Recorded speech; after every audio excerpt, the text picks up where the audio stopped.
I went cave exploring with my friends. I'm the only one that survived. I used to think Mammoth Cave was just another adventure, a tick off our list. It was supposed to be fun, a weekend to explore the shadows with my best friends, to test our nerves in the endless dark. But somewhere down there under miles of stone, something went wrong. Now, one of us is missing, and I swear, I can still hear him calling. We'd been going for hours, our voices echoing through the tunnels, each one mocking the confidence we had when we started. There was me, Sam, and my friends Luke, Jared, and Ben. Ben was always the daring one, the first to wander ahead, the one who'd get us into trouble just to laugh it off. But when he didn't come back, no one was laughing. It's strange. We retraced our steps, searched every crevice, calling his name until our voices scraped raw. Nothing. Just an endless silence, heavy and swallowing. And then, the faintest echo, like Ben's voice, drifting from somewhere deep in the shadows. Luke was the first to hear him calling. He stopped dead, his hand shooting up as we walked, telling us to listen. We froze, straining against the thick silence. "Did you hear that?" he whispered, his voice barely louder than a breath. None of us had, but as we stood there, letting the silence settle around us, we heard it. A faint, distant call, almost swallowed by the stone around us. It was Ben's voice, unmistakably.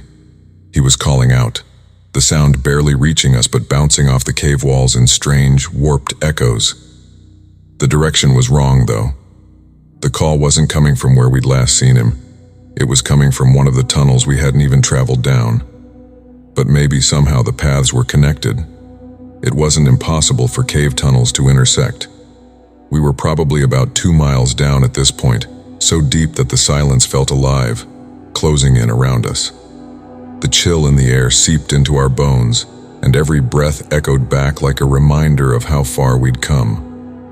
The walls felt tighter here, the space around us shrinking with each step.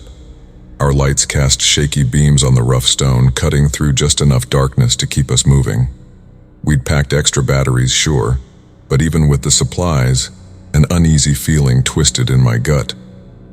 Still, leaving wasn't an option. Ben was down there somewhere, and we couldn't just abandon him in the dark. We walked down a few hundred feet, calling out Ben's name into the dark, then waiting in silence, hoping for any kind of response. The cave swallowed our voices, leaving only the faint drip of water somewhere far off. Then, after what felt like ages, we heard him.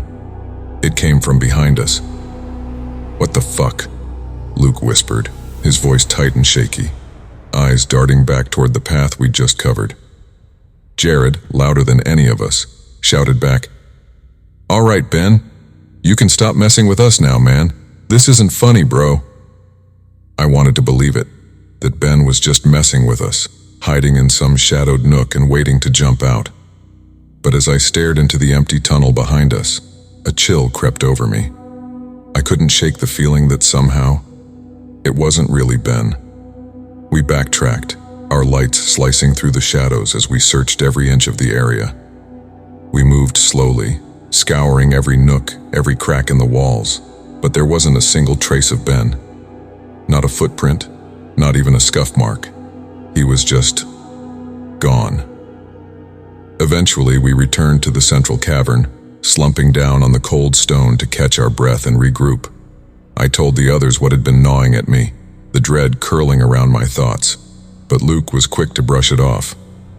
"Oh, come on, man, you know Ben is just fucking with us," he said, his tone forced, like he was trying to convince himself as much as me.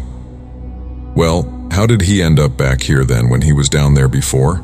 I shot back. "I'm telling you guys, something isn't right."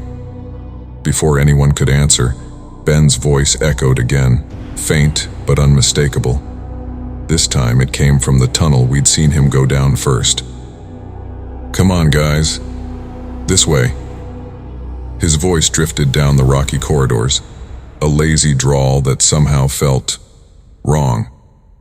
Jared sprang to his feet, shouting down the tunnel, "Screw you, Ben. When I see you, I'm gonna beat the shit out of you." Then we heard it. a low, chuckling laugh, the sound echoing but from a completely different tunnel. Luke and Jared exchanged glances, the bravado draining from their faces. It was like the air had thickened, and now they felt it too. Something was off. A chill crept over all of us, settling in our bones as Ben's laughter faded into the shadows. We huddled together, whispering hurriedly about what to do. The idea of leaving came up quick, but Luke shut it down fast. "We can't just leave Ben down here, guys," he insisted, voice firm but edged with unease. Jared shook his head, glancing toward the distant exit. "I'm going. I'll call the cops and tell them our friend's missing. I'll come back with a search party." It wasn't a bad idea, honestly. Part of me felt relief at the thought of professionals with equipment and experience. But Luke wouldn't budge, his jaw set, determination in his eyes. He wanted to keep looking, convinced that Ben was close, just around the next corner. Jared didn't wait for more argument. With a last look back, he took off down the path toward the exit, his flashlight bouncing along the walls until he was out of sight. Luke and I stood there in silence, the weight of the decision hanging heavy between us. Eventually, we decided to search a little longer. Just a little longer, we told ourselves. After Jared disappeared from sight, Luke and I ventured down the same tunnel Ben had vanished into. We called out, voices barely steady, and after a moment, Ben's voice drifted back, faint and distorted like it was caught in a slow echo. The sound seeped out of a dark, narrow crevice ahead, just wide enough for us to squeeze through. We moved cautiously, each step slower than the last, feeling a prickling sensation on our necks, like unseen eyes were watching us from the shadows. The path bent sharply to the right, creating the illusion that it might loop back toward one of the other tunnels. Luke forced a chuckle. "See, he's just messing with us." But as we rounded the corner, our lights caught something that made us stop dead. A jagged hole yawned open in the middle of the path, wide and deep, cutting off the tunnel. The space was too narrow to walk side by side, so I trailed behind Luke as he edged forward and aimed his flashlight down into the darkness below. Luke went silent, his light fixed on something I couldn't see. I waited, the quiet pressing in, until the tension grew unbearable. "What is it?" I whispered, trying to peer around him. When he turned to me, his face was drained of color, eyes wide, lips parted like he couldn't quite find the words. He swallowed, barely managing to get it out. "He's down there," Luke said, his voice trembling. My blood ran cold. "What do you mean?" I stammered, heart pounding against my ribs. "He's down there, Sam," Luke whispered, voice cracking. "Dead." The words hit me like a punch. I stood there, numb with disbelief, until Luke grabbed my arm, his grip almost painful. "We have to get out of here," he said, voice tight with terror. Without another word, we turned and started back, moving fast but steady, our lights casting frantic beams along the rough stone walls. As we reached the tunnel that led back to the central cavern, another voice echoed through the darkness. "Guys." Neither of us paused. We broke into a sprint, feet pounding against the ground, breaths ragged with panic. We didn't care where it was coming from. We just wanted out. In his haste, Luke stumbled over a jagged rock and fell hard, his flashlight skidding across the ground before shattering into pieces. I stopped, reaching down to pull him up, my light sweeping the walls as I moved. And that's when I saw it. A figure, pale and naked, crouched at the far end of the tunnel, watching us with hollow, empty eyes. It looked almost human, but something was horribly, horribly wrong. "Oh my God," I muttered, my voice barely a whisper, trembling as I stared at the figure. Luke turned, catching sight of it, his face twisting in terror. He grabbed my arm, jolting me out of my daze. "Come on, Sam," he urged, pulling me forward. We didn't look back, rushing through the darkness, desperate to put as much distance as possible between us and whatever that thing was. Every shadow felt like it was closing in on us, every echo stretching our nerves tighter. As we reached the main tunnel that led out of the cave, we saw a figure lying on the ground ahead, Jared. He was sprawled face down, motionless, his flashlight lying a few feet away, casting an eerie glow on the stone. "Oh God," I breathed, heart racing as we knelt beside him. He must have tripped, maybe knocked himself out in his rush to get out. But when we turned him over, the breath left my lungs. His face was unrecognizable, crushed and bloody, as if something had beaten him down over and over. The horror of it froze us in place, and I could barely think, only feel the cold grip of fear sinking deeper into my bones. That's when we heard it, a voice drifting from the shadows, but this time, it wasn't Ben's. It was Jared's. "Come on, guys, this way," the voice called, soft and taunting. I swung my flashlight toward the sound, heart hammering, and there it was, standing just beyond the light's reach. Pale, humanoid, but wrong in every way. Its skin was chalky, almost luminescent under the beam, and its eyes, solid black, empty and endless. The thing stared at us for a moment, then turned, its movements jerky and unnatural, and ran down the tunnel, laughing in Jared's voice, a sick, twisted echo of the friend we'd known. "What the hell?" Luke whispered, voice barely audible over my own pounding heart. He grabbed my arm, his grip trembling. "We have to get out of here, man." I didn't need any convincing.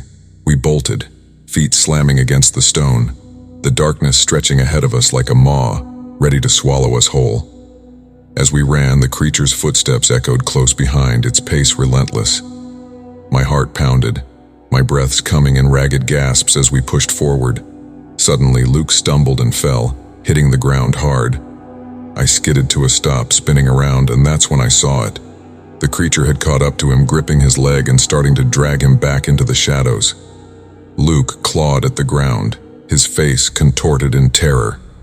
Without thinking, I shone my flashlight directly on it, and as the beam hit, the creature shrank back, raising its long, bony arms to shield its huge black eyes.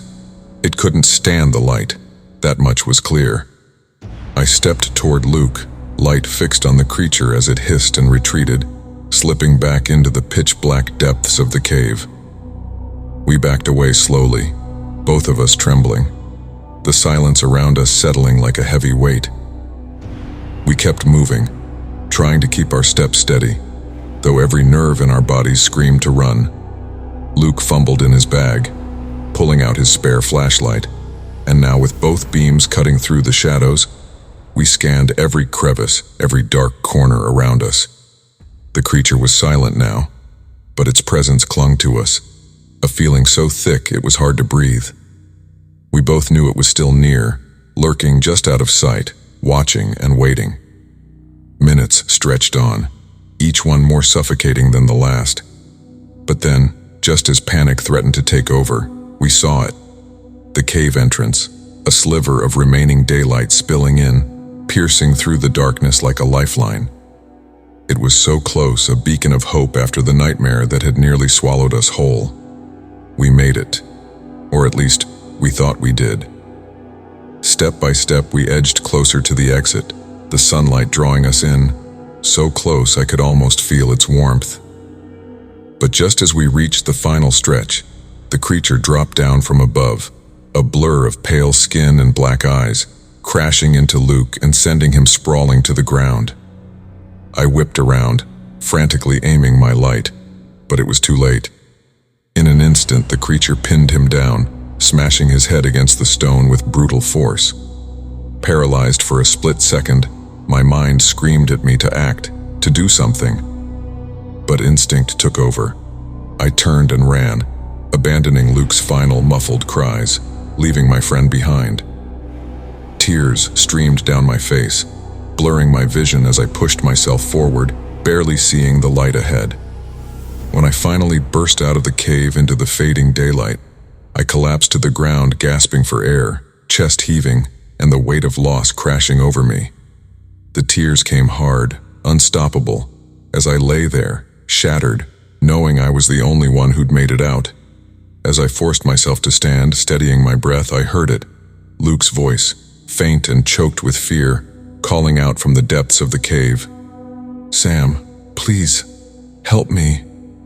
I froze, every instinct screaming at me to ignore it, to remember what I'd seen, to remember that Luke was gone.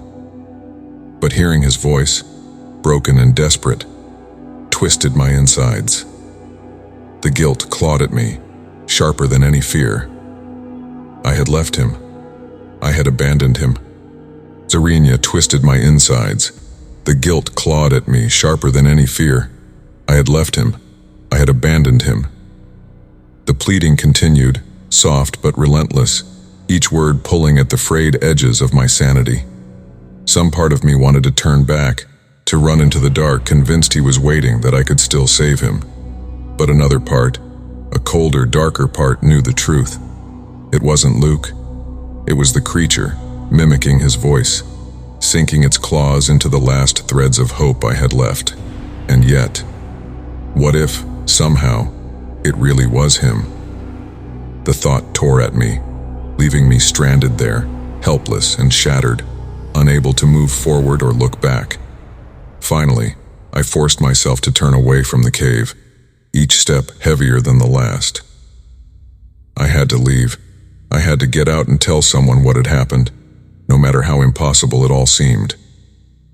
But as I reached the edge of the forest, the realization settled in. I couldn't tell them the truth. They'd never believe me. No one would. I could already picture the looks of doubt, the whispers, the judgment. So I rehearsed the lie as I stumbled into town, every word twisting in my throat. I told them we were stalked by someone in the cave, that he'd ambushed us, attacked Jared and Luke. I described a faceless killer lurking in the dark, hunting us down one by one. It was easier that way, easier than trying to explain the unexplainable. They listened and they wrote it all down, but even as I spoke, a chill ran through me. In the back of my mind, Luke's voice still echoed, pleading, calling me back into the dark. The cops didn't let it go. They pressed me for hours, asking the same questions over and over, watching my every reaction. Soon enough, they began talking to my friends and family, probing into my relationship with the group. I could see it in their eyes. They suspected me. I was the last one out, the only one who'd made it back, and my story didn't add up. They searched the cave for days, combing through every passage, every cavern. Eventually, they found Ben's body, crumpled at the bottom of that pit, limbs twisted at unnatural angles. But Luke and Jared, they were gone. Their remains were never recovered. And now, when I close my eyes, I still see the darkness of that cave, hear the echo of their voices, distant and pleading. No one believes me, and maybe, after all this, I'm not sure I even believe myself. The only thing I know for certain is that I'll never step foot in another cave for as long as I live. The thought alone makes my skin crawl, my heart race. The darkness isn't just unsettling to me now. It's a living, breathing terror, wrapping itself around every corner, every shadow. I'm afraid of the dark in ways I never imagined, paranoia gnawing at me every time I turn off a light. Even here, in my own home, I can feel it. The creature's gaze, lurking just beyond the glow of my lamp, hidden in the pockets of darkness, patient and unyielding. It's waiting for me. I can feel it, lurking, watching, waiting for that one moment when I'm left alone in the dark. And I know deep down that it won't stop until it pulls me back into the shadows, just like it did with them.